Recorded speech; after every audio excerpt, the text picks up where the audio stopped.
chrétiens audacieux. Un podcast proposé par Portes Ouvertes. Bonjour à tous et bienvenue dans un nouvel épisode de notre podcast.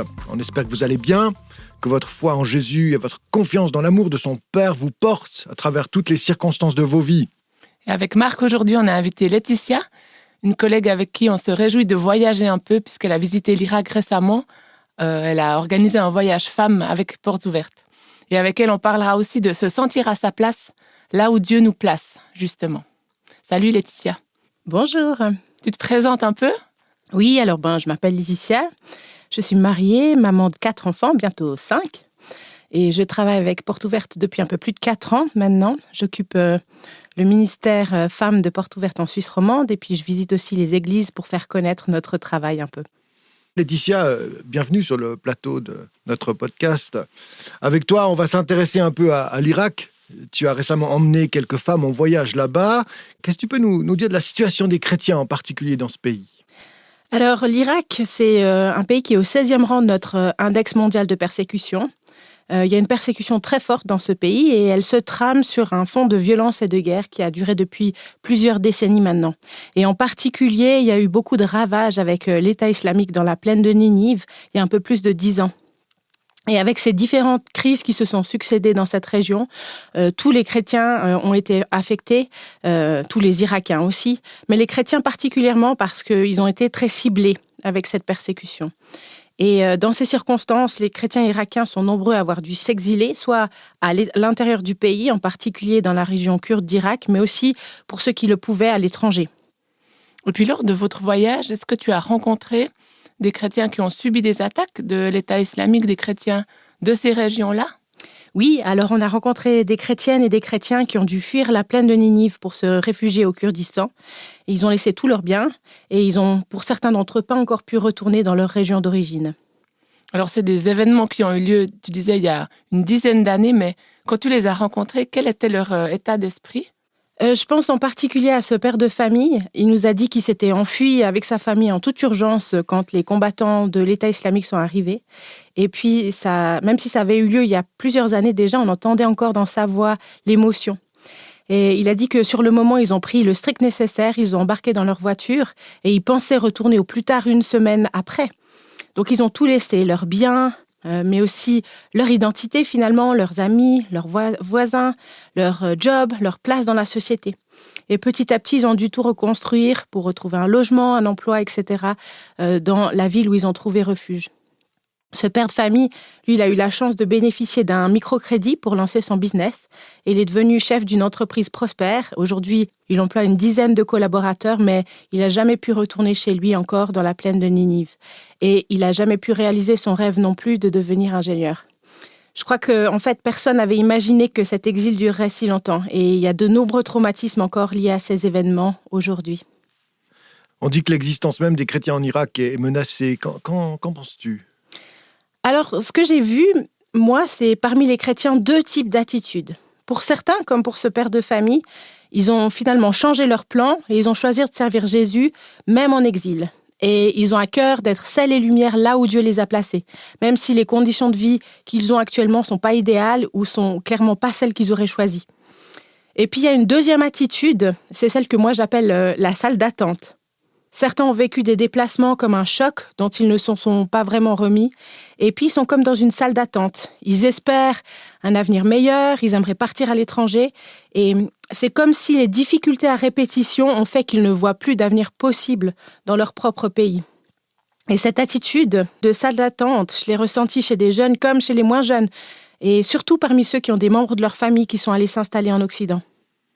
Les chrétiens qui sont persécutés sont souvent placés devant ce choix. Ça me fait penser à l'histoire de Sahar, une jeune femme iranienne contrainte à l'exil lorsqu'elle est devenue chrétienne.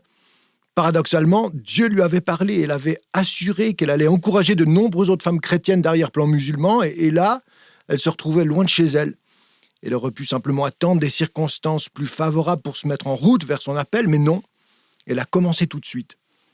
Ouais, en vous écoutant, je pense que c'est une perle, ça, quelque chose qui peut résonner en nous, bien qu'on vive à des milliers de kilomètres de ces personnes et de ces femmes. Le fait de se dire qu'on peut se sentir parfaitement à l'aise et à sa place dans des circonstances qui sont largement imparfaites. Se dire qu'on n'attendra pas que les choses s'améliorent pour servir Dieu là où on est. Ça, c'est un choix qu'on peut faire nous aussi, non ? Oui, en tout cas, c'est quelque chose que j'ai vu chez certains chrétiens et chrétiennes là-bas en Irak. Et la passion qui les anime pour faire en sorte que finalement l'Église, elle survive pas simplement, mais qu'elle soit fleurissante, elle est vraiment communicative. De voir ces hommes et ces femmes d'Irak si enthousiastes, en tout cas moi, ça m'a encouragée dans mon propre parcours de foi, à me sentir à ma place là où Dieu m'a placée, et quelles que soient mes circonstances, et surtout à ne pas rester dans cette attitude de salle d'attente. Pour nous, ça pourrait se traduire par des peurs ou des raisonnements du style « quand j'aurai du temps, je le ferai volontiers ». Alors que la vérité, c'est plutôt « j'aimerais bien parler de Jésus à mes voisins, mais j'ai peur, je ne sais pas comment faire, que dire, etc. » Et du coup, on ferme la porte à entrer dans la volonté du Père. Ou alors on se dit « je pourrais bien faire quelque chose pour aimer, desservir mon voisinage, mais j'ai pas le temps, j'ai peur du temps que ça va me demander, j'ai peur de l'investissement relationnel. » Au fond, ça nous fait un peu tartir. Et on se dit, j'en ai pas l'énergie, on préfère le canapé, pour le coup. Alors, on préfère rien faire, plutôt que de commencer à parler de Jésus ou communiquer par nos faits, nos gestes, notre amour au quotidien, communiquer notre passion pour son nom et pour son évangile autour de nous. Oui, c'est juste. Et je pense qu'en tant que femme, cette projection constante est vraiment un cliché et c'est difficile de s'en défaire. Quand on est jeune, on attend de trouver le prince charmant, on se dit que ça commencera vraiment après. Puis ensuite, peut-être on attend des enfants. Puis une fois qu'ils sont là, on attend qu'ils grandissent un peu parce que c'est difficile quand ils sont petits. Puis après, ils deviennent ados, puis là, c'est encore plus compliqué, etc., etc. Et il me semble que c'est similaire pour les personnes célibataires. Je trouve que finalement, on a de la difficulté à s'enthousiasmer de la saison de vie dans laquelle on se trouve, à l'accepter, à vivre pour Dieu là où il nous a placés, au moment même où on est, à le servir, par exemple, sur une place de jeu, ou bien pendant qu'on fait les courses, ou quand on répond à nos emails. Enfin, le servir H24, quoi. En fait, il est possible d'être témoin de l'Évangile, même dans une vraie salle d'attente, finalement. Et en Irak, comme dans d'autres endroits aussi, j'ai vu des femmes qui vivent la persécution au quotidien, mais pour autant, leur objectif, c'est pas d'attendre que ça passe. Elles ont vraiment une mission que Dieu leur a confiée et elles ont envie de mener à bien cette mission, malgré les difficultés. Je me souviens de Rita en Irak qui disait qu'elle rêvait pas seulement que l'église d'Irak survive, mais elle rêvait qu'elle soit prospère et qu'elle bénisse toute la société irakienne. Ou encore Bishop Daniel qui disait « J'ai décidé de jouer un rôle dans la reconstruction de mon pays. Je veux être un exemple pour tous les jeunes de ce pays. Et lorsque j'ai été promu évêque, j'ai commencé à voir les fruits de tous nos efforts. C'est merveilleux de voir notre jeunesse devenir plus résiliente et de voir qu'ils ont une vraie vision pour leur avenir. » Alors ça, je le trouve super inspirant. Et puis pour nous, je pense aussi qu'on peut être parfois tenté de rien faire tant qu'on n'a pas reçu un appel en bonne et due forme.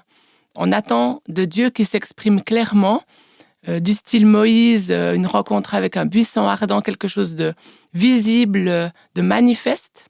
Et puis, même si cette façon de vivre les choses, on pourrait se dire, c'est bien, tu es en train de vraiment vouloir obéir à Dieu, tu attends qu'il te parle, etc. Mais ça peut aussi être une excuse pour juste rester immobile. Oui, et je pense que c'est même une des tactiques de l'ennemi pour nous empêcher de servir Dieu. Il veut vraiment tout faire pour nous garder dans cette attitude de salle d'attente. Alors là, on a parlé de toutes les articulations d'un parcours de femme où on attend, parce qu'il y a tellement de changements parfois dans nos vies. Est-ce que ça concerne aussi les hommes, cette attitude un peu peut-être passive ? Marc, tu te reconnais dans cette tentation ? Ah oui, la tentation de ne rien faire, de se distraire, la tentation du canapé dans nos sociétés hyper individualistes, elle existe réellement. On est dans une culture de la distraction.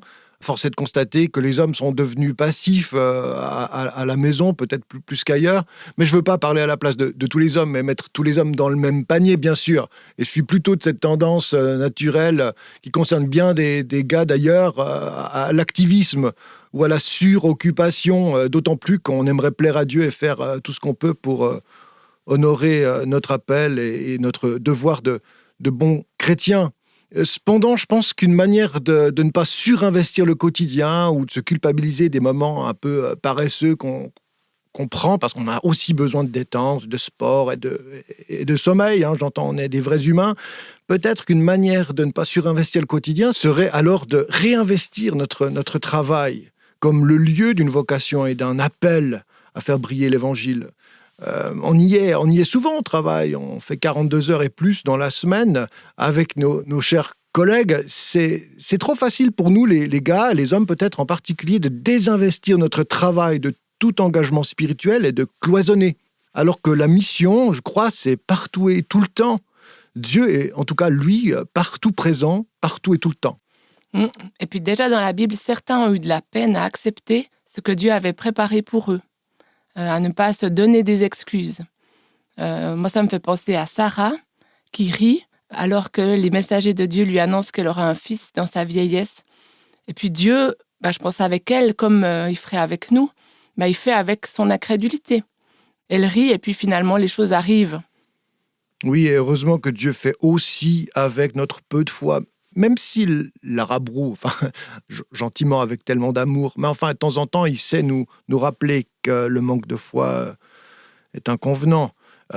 Surtout, je crois que Dieu nous rassure, en fait, en nous emmenant un pas après l'autre dans notre mission, dans notre appel, pour qu'on puisse dire « Oui, je suis à ma place ». Et ça, c'est important. On a besoin de ces convictions. Et Gédéon, lui, alors il n'était pas encore dans la lancée de son appel, il était au tout début, mais enfin, il a fait face à ce défi d'expérimenter Dieu à 2 reprises. Il a testé que c'était bien l'appel de Dieu pour lui. On a droit aussi d'hésiter dans la foi et de demander à Dieu des relances, des convictions, ces étapes qui assurent notre pas dans la bonne direction. Et puis vous qui nous écoutez, qu'est-ce qui vous semble être votre place actuelle au service de Dieu? Est-ce que vous êtes aussi parfois tenté par la salle d'attente, comme les chrétiennes irakiennes? Ou est-ce que vous arrivez à vivre pleinement votre place actuelle comme un endroit dans lequel Dieu vous appelle? On en discute volontiers avec vous si vous mettez un commentaire sur ce podcast.